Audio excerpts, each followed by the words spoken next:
Hello, hello, and welcome to another Royal Ontario Museum Google Plus Hangout. My name is Dave Ireland, and we have got a fantastic show for you here today. I'm going to introduce our guests here in a second, but just let me take a quick overview of why we're here, what this program is, and what you can expect over the next sort of 25 minutes or so. So we played around with the Google Plus Hangout platform a couple years ago. Ryan Dodge here sitting next to me, our social media coordinator, and I, and it worked really well. And we were one of the first museums in Canada and one of the first museums in North America to really explore this sort of platform. And what it does for us is it allows us to get our content and our messages into your rooms or offices or wherever you are right now, and at the same time allows you to pose questions and comments and queries back to us in real time. The episode itself is on our website, rom.on.ca, and you can watch live from our website. You can watch live from YouTube, or if you're a Google user, you can watch live from the Google platform itself.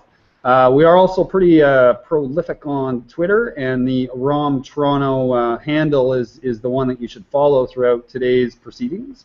But certainly the hashtag that we're using is called AskROM, hashtag AskROM. So the theme today, super excited, super cool theme, is about wildlife. It's about visual communication, and it's also about accessibility, which is the underlying dominant theme today. Accessibility, you're going to get a far better definition than I can provide here, but generally, how do we include people with different disabilities in our productions and our programs and our exhibits on an equal playing field? And I think we've done some pretty amazing work here at the ROM on that front. At that, I'm going to segue into our two guests, and I'm going to introduce them real quickly, let them talk a little bit about themselves, and then we're going to come back and start a discussion. So, to my left, hi. Hello. We have my friend and colleague, Johanna Contreras, who's at the Royal Ontario Museum, and she's our Manager of Accessibility and Inclusivity, and take it away. Who are you? I'm the Senior Advisor of Inclusion, there you go. And that means that I break barriers of participation and access at the ROM. So those barriers can be barriers for persons with disabilities, physical barriers, it can be communication barriers, social barriers, economical barriers. So we ensure that everyone in the community can participate at the ROM fully and in an equal level, as you were saying. Awesome, awesome. So that's Johanna, and she was a big part of our project team for the Wildlife Photographer of the Year exhibition. So very, very quickly, that is our current exhibition here on the ROM on until March 22nd. You got to come see it. 100 of the best photos in the world, chosen from 43,000. It's downstairs in our big hall. And Johanna was on the project team with me that built out that exhibition for showing and did some amazing work, which she's going to talk a little bit about later on the inclusivity front. Our other guest, really excited. The reason I'm wearing a scarf is to draw attention to the fact that our guest is currently 27 degrees warmer than us in Toronto right now. Dr. Luis Perez is coming to us from St. Petersburg. He is a guru in the digital world, in the inclusivity world. He's also a person who is visually impaired, and he is joining us from St. Petersburg. Can I have you introduce yourself, Luis? Sure. Well, thank you for the opportunity to interact with you and your patrons at the ROM. It's a pleasure for me. Sorry that I'm coming to you from such warm weather, but as a wildlife photographer, it's a great place to be. Unfortunately, some of the creatures here that I photograph want to eat me, and so it really helps to have a zoom lens when you live in Florida. I am an inclusive learning consultant based out of St. Petersburg. I'm also an Apple Distinguished Educator and a Google Certified Teacher. So my role is really to bridge the gap between mainstream educational technology and accessibility and assistive technology. And as you both said, basically to level the playing field, for me, what's really important is providing a platform for people to express themselves in whatever way they choose to. And so that could be through recordings, that could be through photos, that could be through video. But with the accessibility features that we have available, you know, everybody should be able to do that. And so I use photography in my role as an educator. And on that front, Luis, I'm actually going to share some photos right now that you took of animals that I guess some will eat you, but not these guys. Can everybody see those now, Ryan? Luis, how the heck did you take pictures of dolphins like this? This is incredible. Tell us about it. So that was I was in the back. There's a lot of tours you can take while you're visiting St. Petersburg, and that's one where I was sitting in the boat and the dolphins were playing in the wake. The thing is, if you have a visual impairment like mine, I have some vision. I have some central vision, but I don't have any peripheral vision. And so it makes it really difficult to photograph something that's moving like this. The nice thing with digital photography, though, is it doesn't cost you any money to take more photos. Yeah. So I tell people that if I were doing this with analog photography, I wouldn't be able to do it. Mm-hmm. Because what I do is I take a lot of photos. And you may only see one or two, but that doesn't mean that I haven't taken hundreds, just to make sure that I'm able to capture one. And every photo for me is really a leap of faith. Most of the time I can't see what I'm photographing. I just, push the shutter down, and if it's captured, it's captured, and if it's not, it's not. Yeah. A lot of times I don't realize until I get home and I look at the photos on the computer. With people, it's a little bit easier because on iOS devices like the iPhone, there is accessibility built in where it can recognize faces and let you know who's in the frame. And so that's really helpful for a person with a visual impairment if they want to take a photo of, a family member as a keepsake. But for the wildlife photography, I just take a lot of photos and then make sure I give myself a greater chance of capturing the moment. And Luis, tell us a little bit about how you post-produce then. Let's say you took 100 pictures of this. Is this a heron or what bird species are we looking at right now? I can't see it on my screen right now, so it probably is a heron. Yeah. And so you've got an amazing picture of a heron. It's got 1 foot out of the water. It's just it's visually perfect. It's focused. You've got a bit of the foreground of unfocused beach, but the actual focus is right on the leg of this bird. How do you go through the 50 or 80 pictures you took of it and choose this one? I use Lightroom as my photography app of choice. A lot of times, too, I will bring them into the iPad using the camera transfer kit that's available on any Apple store. You can pick that up. On the iPad, you can star different photos, and you can tag them and so on using the Lightroom mobile app. And then once you transfer them to your computer, then it's easy to pull up the ones that are starred or tagged. And so I kind of try to narrow it down. I can't tell while I'm out on the field on the device, like if it's tack on as far as focus, but I kind of have an idea that this might be a keeper. Yeah. But then I'll bring it into my computer and kind of zoom in. I use a lot of the zoom in capabilities on my computer so that I can see if I got the focus right. And then my biggest help is other people.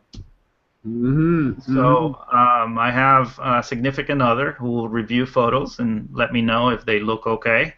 And more than anything, sharing them online and getting feedback from people will make your photography better. Well, I'll provide a little feedback for you right now, Louise. This picture of a great blue heron in the foreground in tall grass, maybe Phragmites or something in the background, absolutely stunning. The light of that picture, the color, the contrast between the sky blue and the lighting coming in. I guess it's either the sun coming down that make it look everything really yellow. It's really vibrant. It's really beautiful. Thank you. Thank you. I appreciate that. And here's one of the ones that's gonna eat you. Is that a gator? It is. Yeah, that's a friend of mine. We became friends over the years because I would go to that same spot every day, and it's a park near my university. And so whenever I didn't want to work on my PhD, I would go to the park and go for a walk. And so I would take a photo of this gator quite a few times. And there I'm using a 7300 lens to enable to be able to reach over the boardwalk. So there's a boardwalk between that gator and myself. So don't worry. So between the boardwalk and the zoom lens, I'm able to capture some of the gators, some of the snakes. We have some really poisonous snakes here in Florida. But my main interest right now is flowers and macro photography, just because most of the time they don't move. I like things that stay kind of still. Gators are good too. They don't move unless they're chasing after something, and hopefully not me. There's a great macro shot of an invertebrate, some kind of caterpillar. And that was done with the iPhone and a lens add-on called the Clip. And so that's a great little toolkit that you can add to your iPhone, and it allows you to get up really close and take really nice pictures of the world, below you. It's great for kids, to realize there's so much life around them that maybe they overlook. And so, photography is about noticing and taking note. And that's the skill that, for kids, it makes them better writers, I've found. The more you take note of what's around you, the better you can paint the picture in your writing. Awesome. I'm just scrolling through the rest of them, Luis, and then I'm going to get Ryan to get us back on, back online here. So that was amazing. When I saw those photos yesterday for the first time, when you shared them with us, I was just blown away, and not really at all, because I knew you were visually impaired. I've been seeing a lot of amazing photography over the last 6 months, because again, we're hosting this show and we've invited the Greater Toronto Area, in fact the entire Canadian population, to share their photos with us through a hashtag on social media, and then we honor them by showing those photos down on the exhibition. So we're seeing hundreds and hundreds of great photos, but to tell you the truth, and not to boost your ego too much, but those are some of the best wildlife photos we've seen. Oh, thanks. Yeah, really amazing. So at that point, I'm going to just segue over to Johanna a little bit, because we are really proud of what we've done at the museum here writ large, but also in the wildlife photographer exhibition. So what have we done to involve our audiences, from the disabled community to all of those other barriers that you had mentioned? Well, for the last couple of years, we have been trying to really implement inclusive design. So build in accessibility features that allow a larger population to be able to participate, and in a way that they are not excluded from the same experience that visitors come and enjoy.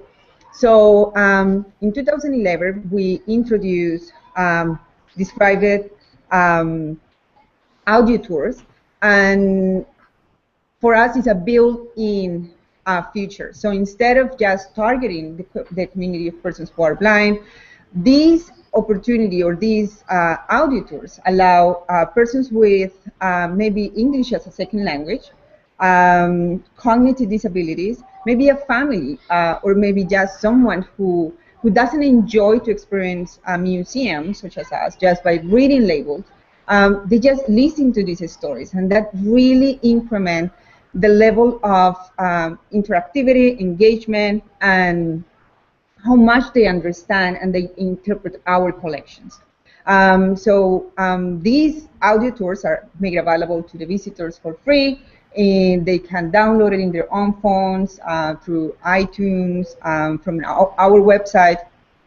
Something else that we have introduced, and this was our first time in this exhibition, was 3D technology, 3D printing technology.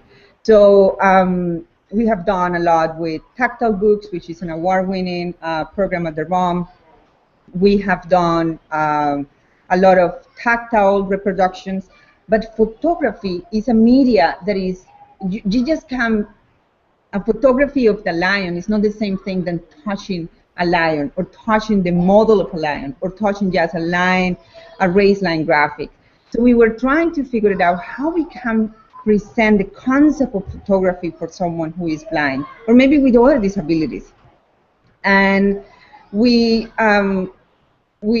create this partnership with the University of Toronto, who were really open to just try this for the first time. What they do is actually create technology that make 3D printing more accessible. They are not really into creating 3D printing photography. But we talked to them into it, and they got very, very excited. And I think it was our first and very good attempt to make photography, which is about lighting, it's about what Luis was telling us about noticing. Is that angle, is that the photography really have their perspective about what they're looking at into the product, the photography. So how we can capture that and how we can explain that to someone who is blind. So we create 2 samples of this 3D photography. I think it got a really good buzz during the first 3 weeks and in Facebook and social media. I think we are looking forward to do more and more, to experiment with this new technology and looking different ways to make what we do and what we are so passionate about accessible to a larger community. Yeah, and I can't stress enough how successful these 3D prints have been. People have been, you know, just to give the viewer some sense of what they would see when they go down to the exhibition. On the wall, you know, it's probably 3 or 4 feet by 2 feet. These sort of framed. You have the image that one of our curators took of lions, of a snake, and then right beside it you have the 3D print, and then you have the description of what you're seeing in both text, regular sort of diorama style text, and Braille. So it's just this one experience, and people with vision loss and people without vision loss, we're both seeing this as a really neat addition to our overall program. It's super, super cool. So on that note, Luis, what else is happening in this sector? You are a leader in this sector. We're going to do more shows. We're going to do Pompeii in June. We're going to do the Wildlife Photographer of the Year again, likely. We're going to do all kinds of things here at the museum. What kind of advice would you have as an expert in this field for folks like us at the Royal Ontario Museum to really start including everyone in what we do? I think I like the idea of 3D printing and Braille, but there's also some opportunities in creating digital text. And not the traditional digital text that you're used to, where it's primarily text-based. But I've actually done a book called The Touch of Light. It's available in the iBookstore, and it's all about adaptive photography and how you can do photography with mobile devices, and you know how you can document that using iBooks Author. But in these books, you can include accessibility descriptions for the images, and so all of a sudden they're accessible from that point of view. The other technology that I'm really excited about is iBeacons. These are small, low-power, Bluetooth low-power devices. Usually they have a battery in them. You can put them in different locations in the museum, and you can create an app where as you get closer to that location, it will pop up the audio. So it's based on proximity. Yes. So that kind of takes that audio tour to the next level, because the audio will only pop up as you're close to the item that has to be described. So it's really exciting. It's kind of in the early stages. There are not a lot of apps that are you know, iBeacon enabled yet. It's being used primarily in retail right now, but I'm considering applications for education. It goes along really nicely with augmented reality, which is another thing that I'm exploring. But the problem with augmented reality is you got to hold the camera for a certain amount of time to watch the video or whatever it may be. And also, if you can't see, you may not be able to find the trigger images that pop up the augmented reality. So iBeacon kind of solves that issue, because basically as long as you have the app open, when you get close to that location where the iBeacon is located, it will pop up that resource describing it.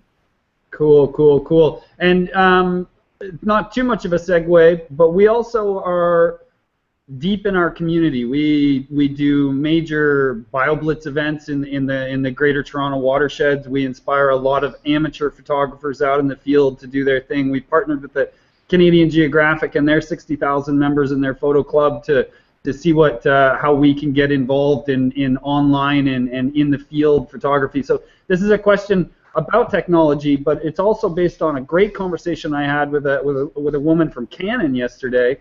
A great tour of the exhibition with Andrea from Canon, And so they're very interested in big DSLR cameras. How can we make DSLR cameras and in situ wildlife photography more accessible for the visually impaired?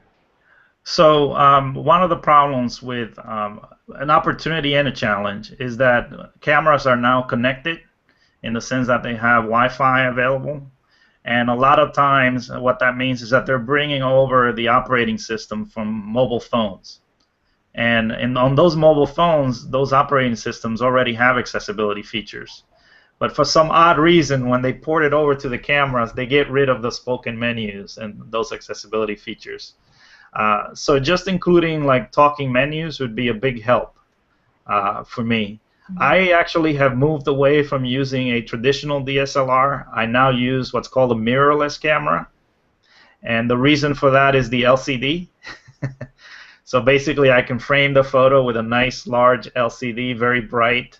And then it does have one accessibility feature, which is I can make the text larger.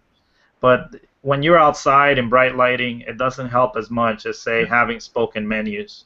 So it is my hope. I would encourage companies like Canon, like Nikon, put in those accessibility features, because as was mentioned earlier by Joanna, right? Yes. This benefits everybody.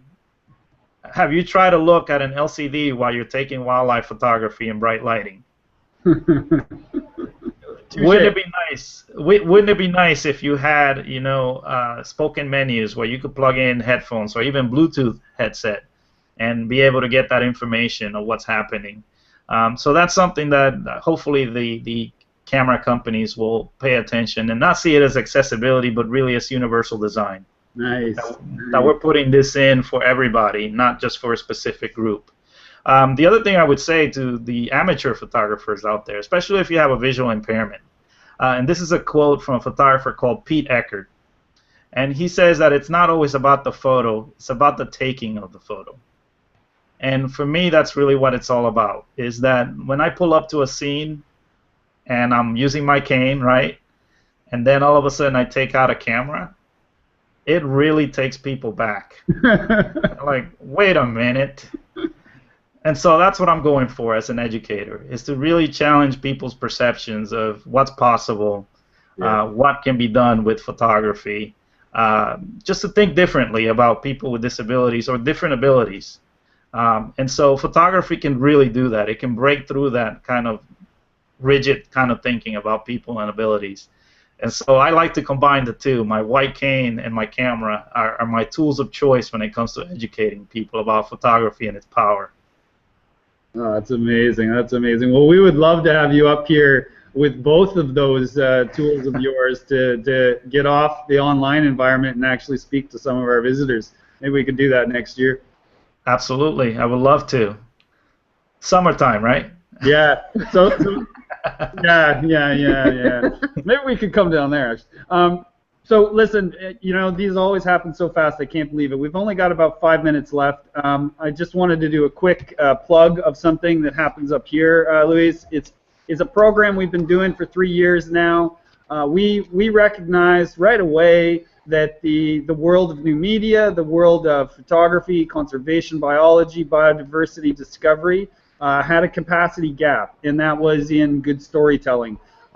We have 7 million stories behind the scenes here at the ROM, and only so many people to tell those stories. So back in 2012, we partnered with a group called Fleming College. It's a college in Ontario here, and we built out a program called the Environmental Visual Communication Program, and now we host it here at the ROM. Applications for new students is open right now, and basically in a nutshell what this is we bring in 20 students a year. They learn here at the ROM for about 9 months how to be better storytellers through photography, social media, multimedia, videography, writing, and then those students actually push out ROM content and our partners' content, and we build out more capacity for better storytellers. So this is a program we're really proud of, linked really tightly with our WPY exhibition.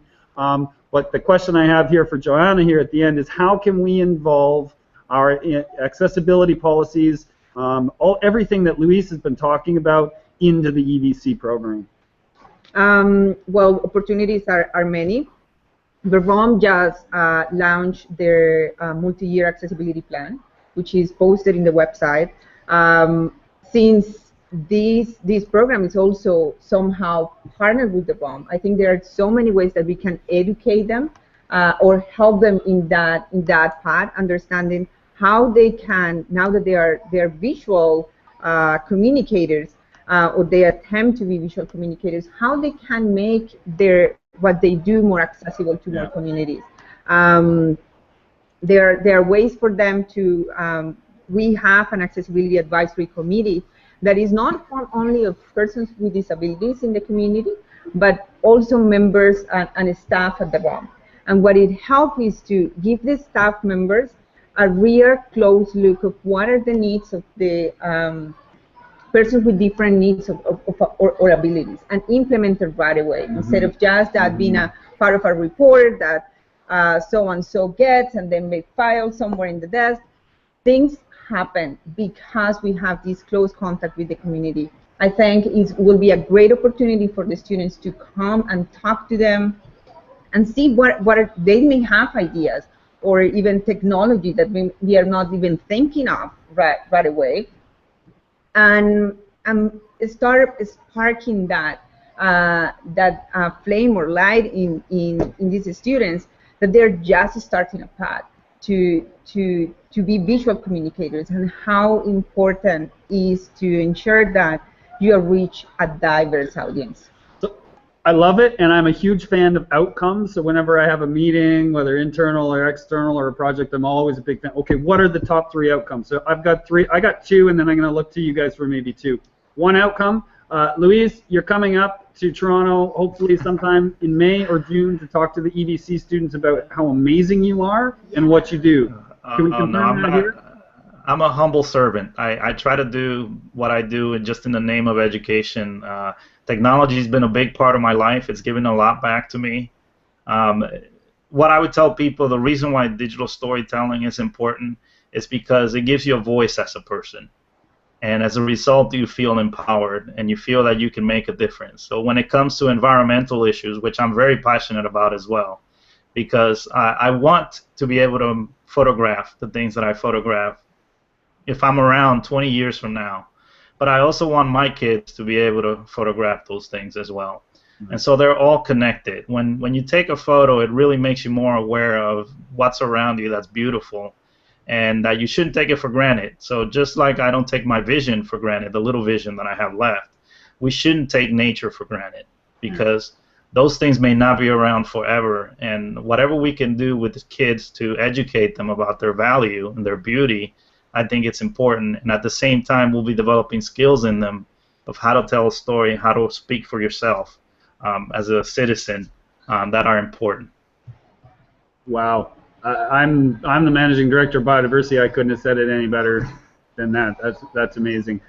Outcome 1, we got to get you up here. Outcome 2, I think we have to invest in the EDC program from an inclusivity point of view and really make it clear to these students that this is as important as anything else they're doing in that. And then I guess, you know, not quite the last word, but Johanna, what would be an outcome from this chat from your perspective? What could we do differently from wildlife photographer, from our policies, from our day-to-day actions? I see kids all over the place right now. One thing that we could take out of this conversation. Well, I think is always continue supporting awareness opportunities to not always educate our staff or the audience at large about the barriers. There are so many barriers in society, in education, in communication, that just by doing something minimal and removing them will allow more members of the community to participate. But also, I think this is really encouraging to start looking into the future and start looking into how technology can help us to do what we do better. Sometimes we are afraid to anything that is new.